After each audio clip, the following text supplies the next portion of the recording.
Update: Jack Dorsey stepped down as CEO of Twitter, with Twitter CTO Parag Agrawal taking over.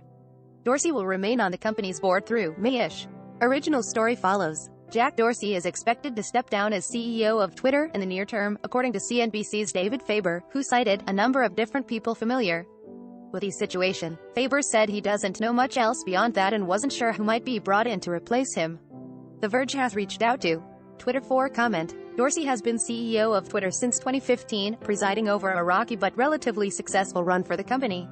During the past couple years, Twitter has started to rapidly roll out new products and features. And while not all of them have been hits, they've suggested a transformation into a far more nimble company ready to adapt to its users' interests. Twitter's board initially didn't want Dorsey to run the company.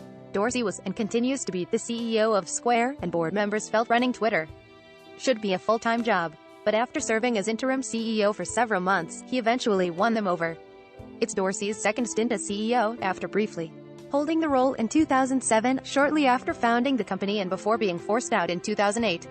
More recently, Elliott Management, a major activist investor, tried to force Dorsey out of the job in 2020, concerned with his performance in Twitter's growth. Dorsey managed to hang on after reaching a deal with the firm, but it was announced that a board committee would be formed to evaluate the CEO succession plan. Dorsey has also increasingly turned his attention to tech beyond the core of Twitter. He tweets a lot about Bitcoin, Web3, and other decentralized technologies. Plus, he's still the CEO of Square. Last night Dorsey tweeted simply, "I love Twitter." Update: November 29, 11 a.m. ET. This story and its headline have been updated to note Dorsey's announcement. The headline originally said Dorsey was reportedly closet to stepping down.